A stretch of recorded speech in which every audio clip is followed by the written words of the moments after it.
मेरे चैनल आज हम पढ़ने वाले हैं थर्मल इंजीनियरिंग में टॉपिक है ऑटो साइकिल के बारे में। इसमें हम जानेंगे ऑटो साइकिल क्या होती है, वो कैसे काम करती है। The main drawback the Carnot cycle is its impracticable due to high pressure and high volume ratios employs with comparatively low mean effective pressure. इसके बाद Nicolaus Otto 1876 proposed a constant volume heat addition cycle which forms the basis of the working of today's spark ignition engines. The cycle is shown on PV and TS diagram in figure number A and B respectively. इसके पहले हमने Carnot cycle पढ़ा हुआ है। तो Carnot cycle के बाद कुछ हाई प्रेशर और हाई वॉल्यूम के रेशो पर, कुछ इसमें मेन इफेक्टिव प्रेशर पर लो मेन इफेक्टिव प्रेशर आया, जिसके द्वारा उसको चेंजेस करते हुए निकोलस ऑटो जो कि 1876 में इन्होंने कांस्टेंट वॉल्यूम पर हीट एडिशन साइकिल इन्होंने बनाई, जो कि आज के समय में स्पार्क इग्निशन इंजन कहलाता है।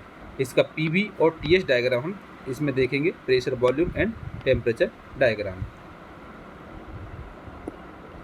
ये जो डायग्राम है ये पीवी डायग्राम है, ये जो डायग्राम है वो टीएस डायग्राम है, pressure volume and temperature entropy diagram. तो पीवी डायग्राम में एक वर्टिकल लाइन है जो कि प्रेशर है मेंशन कर रहा है, और जो हॉरिजॉन्टल लाइन है उसमें वॉल्यूम मेंशन कर रहा है। इसके अलावा जो डायग्राम बनाना है, इसमें 0 से 1 और यहाँ पर 1 से 2, 2 से 3, 3 से 4, 4 से 1, इस टाइप से ये बनेगा। 0 से 1 होगा इसमें, 1 से 2, 2 से 3, 3 से 4, 4 से 1, फिर 1 से 0 आ जाएगा। ये पीवी डायग्राम में होता है, जो कि आप डायग्राम में दिख रहे होंगे मेंशन में। इसमें 0 से 1 जो कि प्रेशर कांस्टेंट होता है, कांस्टेंट प्रेशर पे ये क्या करता है, ये हीट एडिशन होता है, मतलब सक्शन कंडीशन होती है। और 1 to 2 और 2 to 3 में जो क्या होता है, यहाँ पर 1 to 2 में क्या होता है, आइसेंट्रोपिक कंप्रेशन होता है। और 2 से 3 में यहाँ पर हीट सप्लाइड होती है, और 3 to 4 में यहाँ पर क्या होता है, आइसेंट्रोपिक एक्सपेंशन होता है। और 4 to 1 में हीट रिजेक्टेड होती है। तो इसमें हीट सप्लाइड, हीट रिजेक्टेड भी शो किया हुआ है। इसके अलावा यहाँ पर देख रहा है 0 से 1 में प्रेशर इसमें कांस्टेंट है, 1 से 2 में प्रेशर इसमें इंक्रीज हो रहा है, प्रेशर इंक्रीज होगा और यहाँ पर आइसेंट्रोपिक कंप्रेशन होगा। 2 to 3 में प्रेशर इंक्रीज होगा, यहाँ पर हीट सप्लाइड होगी। और 3 to 4 में प्रेशर डिक्रीज होगा, यहाँ पर आइसेंट्रोपिक एक्सपेंशन होगा। और 4 to 1 में प्रेशर डिक्रीज होगा और इसमें जो वॉल्यूम है वो कांस्टेंट रहेगा, तो यहाँ पर हीट रिजेक्टेड होगी। तो इसमें वॉल्यूम कांस्टेंट है, 2 to 3 में वॉल्यूम कांस्टेंट है और 4 to 1 में वॉल्यूम कांस्टेंट है। इसके अलावा 0 से 1 में यहाँ पर प्रेशर कांस्टेंट है, तो इसमें 2 वॉल्यूम इसमें कांस्टेंट है।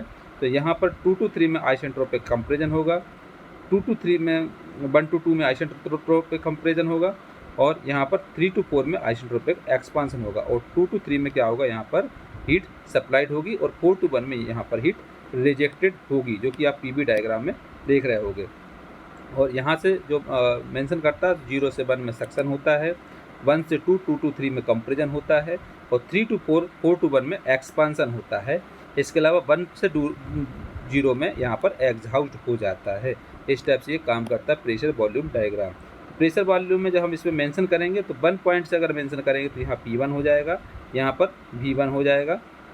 और 2 पॉइंट से करेंगे तो यहाँ P2 हो जाएगा, यहाँ पर ये V2 हो जाएगा मेंशन करेंगे। और 3rd पॉइंट के लिए करेंगे तो P3 हो जाएगा, यहाँ पर V3 हो जाएगा। और 4th पॉइंट के लिए जब करेंगे तो यहाँ P4 हो जाएगा, यहाँ पर V4 हो जाएगा। इसमें आप देख रहे हो जो स्ट्रेट लाइन है 2 और 3 और 4 और 1, तो ये स्ट्रेट लाइन है, यहाँ मतलब वॉल्यूम कांस्टेंट है, तो कांस्टेंट के सामने स्ट्रेट लाइन खींचना है। 4 to 1 में भी वॉल्यूम कांस्टेंट है, और 2 to 3 में हीट सप्लाइड हो रही है, और 4 to 1 में हीट रिजेक्टेड हो रही है। ये बन गया PV diagram, pressure volume diagram. अब हम टीएस डायग्राम को जानेंगे। टीएस डायग्राम में वर्टिकल लाइन जो होती है वो टेम्परेचर को डिनोट करती है, हॉरिजॉन्टल लाइन जो होती है वो एंट्रोपी को डिनोट करती है, जिसको हम एस से डिनोट करते हैं। इसके अलावा यहाँ 1 से 2 इसमें एंट्रोपी कांस्टेंट है, 2 to 3 इसमें टेम्परेचर इंक्रीज हो रहा है, कांस्टेंट वॉल्यूम है इसमें। और 3 to 4 में टेम्परेचर डिक्रीज हो रहा है और इसमें एंट्रोपी कांस्टेंट है। और 4 to 1 में यहाँ पर क्या हो रहा है, यहाँ पर टेम्परेचर में चेंजेस आ रहा है, डिक्रीज हो रहा है 4 से 1 में, तो यहाँ पर 4 to 1 हो जाएगा, टेम्परेचर डिक्रीज हो रहा है। सो इसमें 1 से 2 टेम्परेचर इंक्रीज हो रहा है, एंट्रोपी इसमें कांस्टेंट है, तो S1 = S2, 2 to 3 में टेम्परेचर इंक्रीज हो रहा है, बढ़ रहा है और इसमें कांस्टेंट वॉल्यूम है। और 3 to 4 में टेम्परेचर डिक्रीज हो रहा है और एंट्रोपी कांस्टेंट है। 4 to 1 में यहाँ पर टेम्परेचर डिक्रीज हो रहा है, यहाँ पर भी कांस्टेंट वॉल्यूम है। तो इसमें दो कांस्टेंट वॉल्यूम है जो कि इसमें हमने दिखाया हुआ है, 4 to 1 और 2 to 3। 4 to 1 और 2 to 3 में कांस्टेंट वॉल्यूम है, मतलब इसमें हम यहाँ हीट सप्लाइड करेंगे और यहाँ पर हीट रिजेक्टेड करेंगे। तो इसके अलावा हम इसमें दिखा सकते हैं टेम्परेचर एंट्रोपी में, ये 1.T1 टेम्परेचर दिखा मेंशन कर रहा है और S1 equal to S2, S3 equal to S4, मतलब दो एंट्रोपी इसमें कांस्टेंट है। तो ये हो जाएगा TS डायग्राम, PB और TS डायग्राम। अब इसमें हम जानेंगे थर्मल एफिशिएंसी के लिए। The thermal efficiency of Otto cycle can be written as, Otto cycle की थर्मल एफिशिएंसी का फार्मूला होता है nu Otto equal to QS minus QR upon QS, heat supplied minus heat rejected upon heat supplied. क्योंकि आप जानते हो constant volume पर heat इसमें सप्लाइड भी हो रही है और हीट रिजेक्टेड हो रही है। 2 to 3 में हीट सप्लाइड हो रही है और 4 to 1 पॉइंट में हीट रिजेक्टेड हो रही है of air as at return as. तो जब हीट सप्लाइड होगा इसमें 2 to 3 बताएंगे पॉइंट और 4 to 1 में हीट रिजेक्टेड हो रही है, जो कि PV-TS डायग्राम में हमने मेंशन किया हुआ है।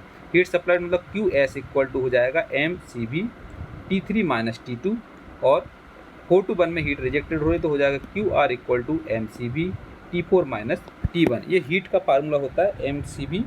कांस्टेंट वॉल्यूम है इसलिए हमने इसमें CV लगाया हुआ है, अगर कांस्टेंट प्रेशर होता तो CP लगाते, लेकिन इसमें कांस्टेंट वॉल्यूम इसलिए इसमें CV मेंशन किया हुआ है।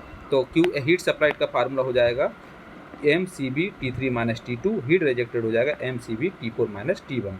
ऑटो साइकिल का इसमें हमारे पास formula QS minus QR upon QS, तो इन दोनों की वैल्यू यहाँ पर हम मेंशन कर देंगे, पुट कर देंगे इसमें।